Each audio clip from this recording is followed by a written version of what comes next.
Corentin. Aujourd'hui je vais faire un tutoriel pour vous montrer comment on fait un sabre laser sur Photoshop. Si vous n'avez pas Photoshop, vous le téléchargez, c'est super simple.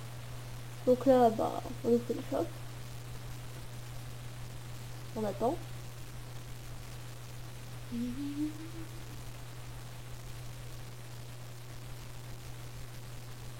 Pas trop le presser.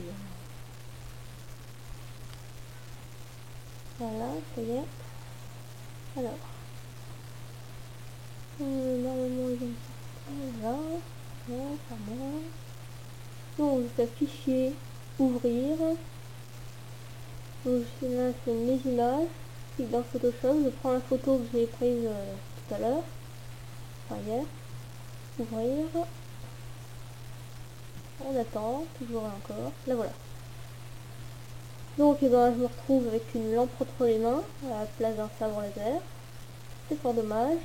Mais on va modifier ça. Donc, pour commencer, vous allez en bas à droite de l'écran, petit bouton qui s'appelle créer un calque. Donc voilà, j'ai créé un calque. Un calque où il n'y a rien pour l'instant. Mais on va régler ça. Donc, pour commencer, je vais prendre l'outil plume, je l'ai déjà, tant mieux. Alt plus la roulette pour tracer la lame. Il doit être à peu près comme ça, voilà. Pour l'instant c'est à peu près, hein.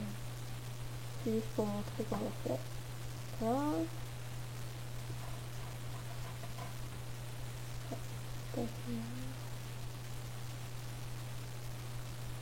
Voilà, c'est là. Donc voilà, j'ai pas vraiment une lame, mais on va dire j'en ai une quand même, hein. Alors, on prend ces calques-là. On va faire édition, remplir, couleur de premier plan. Couleur de premier plan, donc c'est là, c'est du blanc. Donc voilà, c'est tout blanc, c'est normal. Ensuite, je vais à côté des calques, donc tracer de travail, clic droit, définir une sélection, voilà. Voilà, donc j'ai sélectionné l'emplacement de la lame. C'est sélection intervertir pour sélectionner tout ça, sauf la lame. C'est édition effacer, et voilà. Alors là, désélectionner. On revient dans les calques, et c'est bon. Donc, j'ai ma lame, problème, elle est juste blanche, il n'y a pas la lumière autour.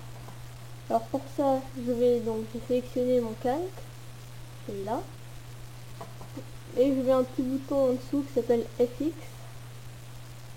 Je fais lueur externe, donc voilà. Donc là, ici, je sélectionne la couleur de ma lueur externe. On va dire que j'ai un sabre vert, là. Ensuite, il faut modifier la taille et le grossi pour savoir qu'on voit un peu, voilà. Ça dépend de la photo, hein, ça dépend de la taille. Là, bon, comme ça je verrai.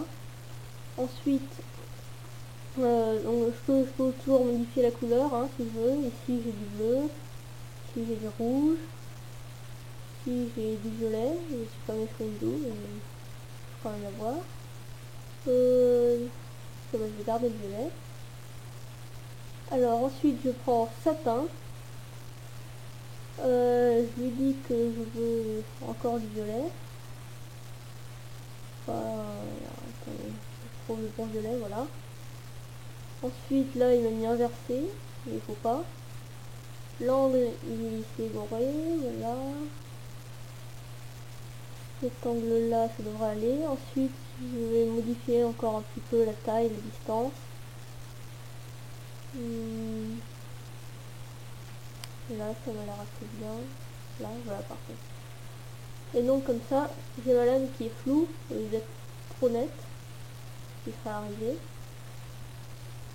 Et donc là ok, voilà, j'ai ma lame. Alors là on remarque un petit défaut au bout. Pour ça je vais prendre une petite conversion de points.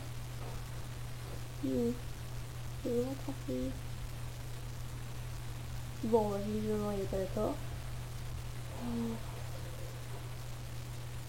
Voilà. Donc là, je vais pouvoir le modifier un peu. Voilà. Ça, je vais...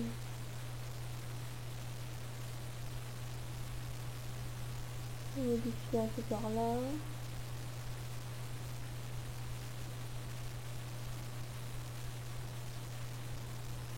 Ça par là.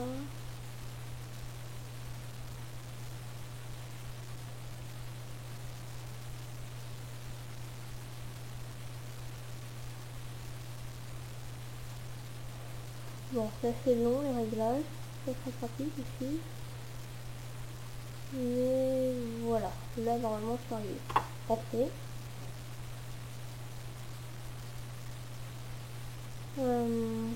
Là, je vais définir une sélection, ok, sélection, remplir normalement, voilà. Et donc là, je désélectionne. Donc voilà, bah là, mais un petit peu mieux déjà. J'ai une lame violette, je peux toujours modifier la couleur, mais je vais pas le faire. Donc ensuite, fichier enregistré. Là, il me l'a mis en PSD, c'est pour que j'ai encore une mécanique. Et je vais l'appeler sabre laser 12. Voilà, sabre laser 12. On va enregistrer, oui, voilà. Il y a un petit peu de temps à rentrer, voilà. Et ensuite, enregistrer sous. Je reviens dans les images. Et je vais l'enregistrer en JPEG. Ce sera plus pratique pour avoir un aperçu de ça. Et c'est vite, c'est bon. J'attends que je l'enregistre encore une fois. Alors là, voilà. Et donc, ben, je peux aller dans mes documents, là, les images, trouver ce sabre laser 12, et voilà.